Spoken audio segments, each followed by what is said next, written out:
இன்றைக்கு நீ என்னோட கூட எங்கே இருப்ப? பரதேசியில் இருப்ப. ஆண்டவராகிய இயேசு கிறிஸ்து கல்வாரி சிலுவையில் இடது பக்கத்தில் ஒரு கல்வனும் வலது பக்கத்தில் ஒரு கல்வனும் இருக்கப்படும் போது 2 பேர் பேசுகிறாங்க. என்னென்ன பேசுகிறாங்கன்னா, நீ கிறிஸ்துவானால் உன்னையும் ரட்சித்துக்குள், எங்களை என்ன பண்ண ரட்சியும் அப்படின்னு கேட்கப்படும்போது, வலது பட்சத்தில் இருக்கிற கல்வன் சொல்கிறாரு, நாமெல்லாம் பாவம் செய்து இந்த காரியத்திற்காக என்ன பண்ணியிருக்கிறோம், தண்டனை அனுபவித்து கொண்டு இருக்கிறோம்.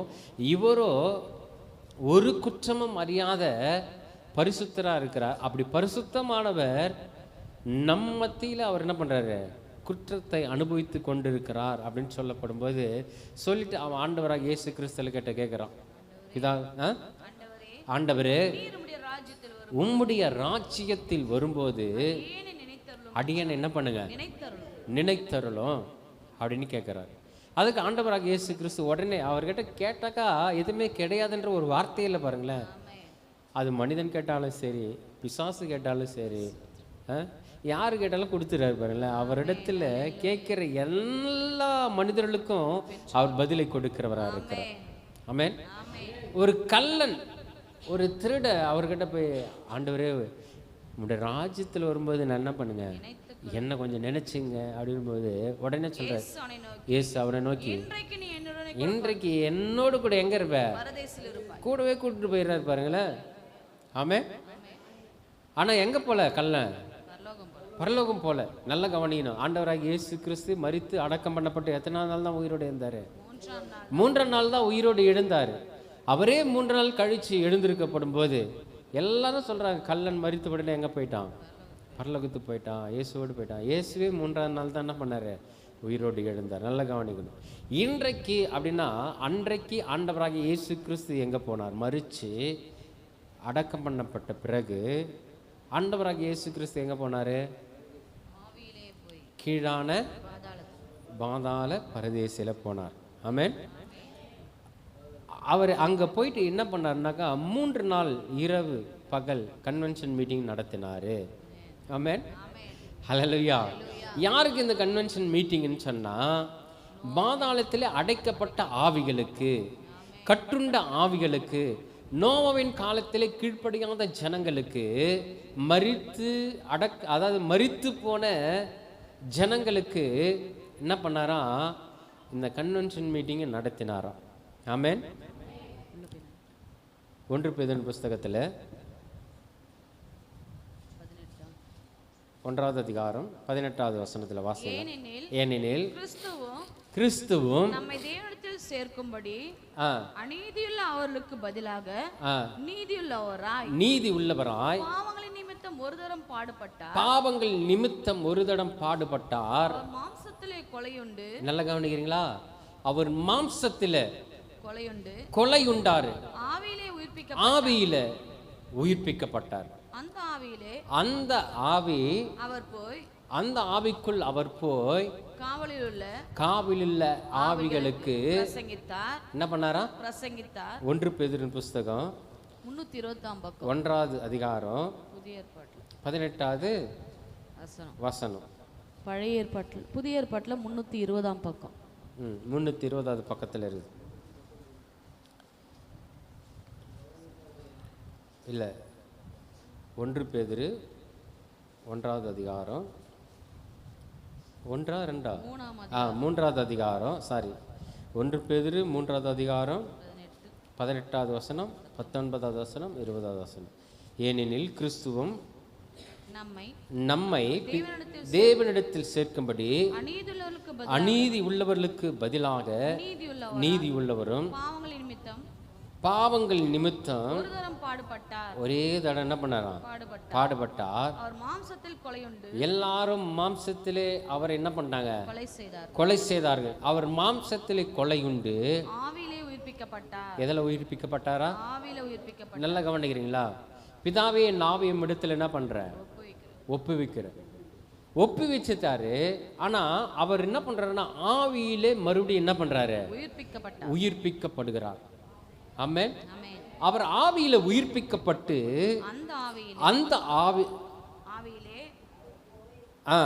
ஆவியிலே அவர் போய் காவலிலுள்ள ஆவிகளுக்கு பிரசங்கித்தார். ஆவிகளுக்கு என்ன பண்ணாரா? பிரசங்கித்தார். அப்ப பிரசங்கம் நடக்குதுன்னா அது கன்வென்ஷன் மீட்டிங் தானே.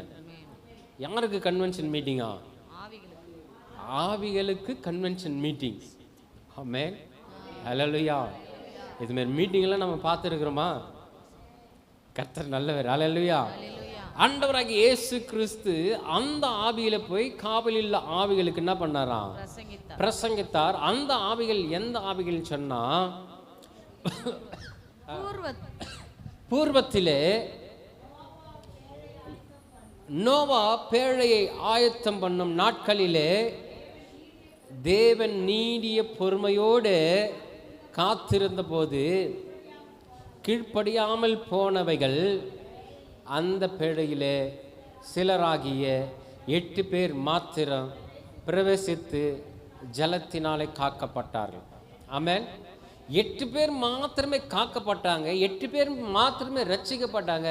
ஆனால் ஆண்டவராக இயேசு கிறிஸ்துக்கு அதில் உடன்பாடு இல்லை. மரித்த ஜனங்களுக்காக பாதாளத்தில் சென்று அவர்களுக்கு என்ன பண்ணுறன்னா பிரசங்கிக்கிறார். ஆமென், ஹல்லேலூயா. கட்டுண்ட ஆவிகளுக்கு, கட்டில் அதில் சிறைச்சாலையில் இருக்கிற ஆவிகளுக்கு பிரசங்கிக்கிறார். ஆமென். அந்த சிறைச்சாலைக்கும் இவர் தங்கின இடத்திற்கும் இரண்டாக ஒரு பிளவு இருக்கிறது. ஆமென். ஏன்னா இங்கிருந்து அந்த பிளவில் போக வேண்டும் சொன்னால், இங்கிருந்து சிறைச்சாலைக்குள்ளாக பிரவேசிக்க வேண்டும் என்று சொன்னால் பாவம் செய்திருக்க வேண்டும். ஆமென். நல்லா கவனிச்சுக்கணும்.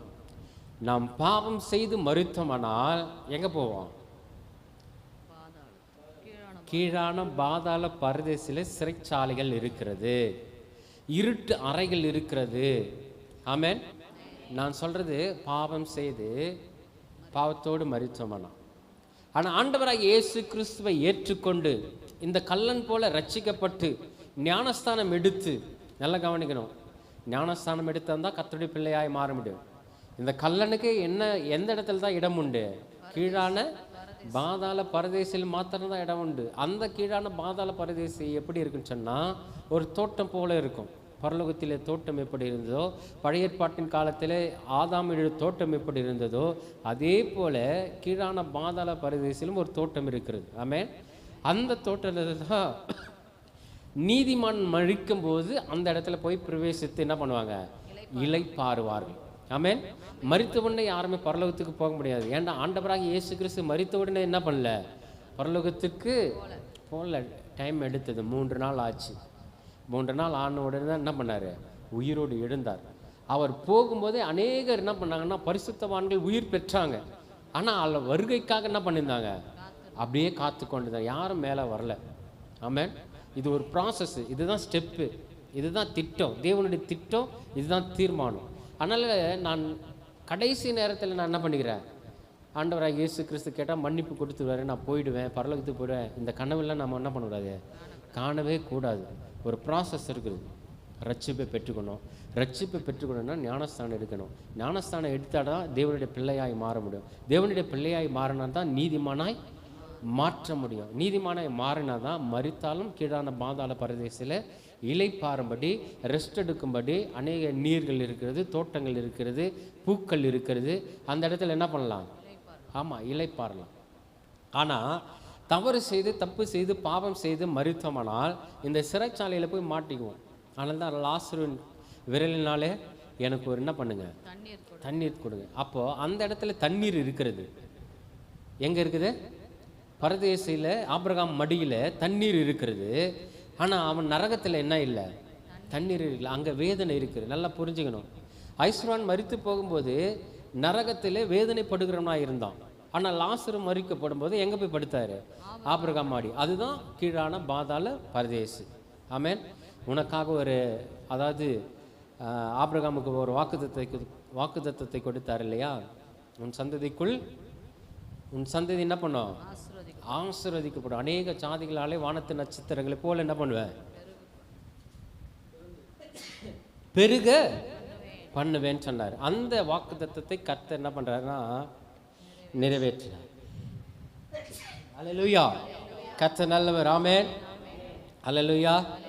அதனால இந்த ஆசீர்வாதத்துக்குள்ள பிரவேசிக்க வேண்டும் என்று சொன்னால், கல்லன் போன இடத்துல போனோன்னு சொன்னால் நம்ம எப்படி வேணா இருக்கலாம். கடைசி நேரத்தில் கூட என்ன பண்ணலாம்? ரட்சிப்பை ஆமாம் கேட்டு வாங்கி கொள்ளலாம். ஆனால் நம்ம ரெஸ்ட் எடுத்து பரலோகத்திற்கு பிரவேசிக்க வேண்டும் என்று சொன்னால் இப்பொழுதே நம் மனம் திரும்ப வேண்டும். ஹல்லேலூயா, ஹல்லேலூயா. நீ இன்றைக்கு என்னோடு கூட என்ன பண்ணுவ? ஏன்னா அவர் ரட்சிக்கிறவர், அவர் மீட்பை கொடுக்கிறவர். ஆமென், ஹல்லேலூயா. ரட்சிப்பு யாருடையதுன்னு சொன்னால் கர்த்தருடையது. கர்த்தரை தவிர வேறு யாரும் என்ன பண்ண முடியாது? இந்த ரட்சிப்பின் வல்லமைக்குள்ள நடத்த முடியாது. அதனால தான் சங்கீத பகுதியில் 3:8 வாசிக்கிறோம், யோனாவின் புஸ்தகத்தில் 2:9 வாசிக்கிறோம், ரட்சிப்பு யாருடையது? கர்த்தருடையது. ஆமென். அதனால தான் அவர் தைரியமா சொல்றாரு, இன்றைக்கு நீ என்னோட கூட என்ன இருப்ப? ஆமா, அவர் வாக்கு கொடுத்துருவார். ஏன்னா அவர் வாக்கு மாறாத தெய்வமா இருக்கிறார். ஆமென். அவரால் என்று வேறொருவரால் என்ன இல்லை?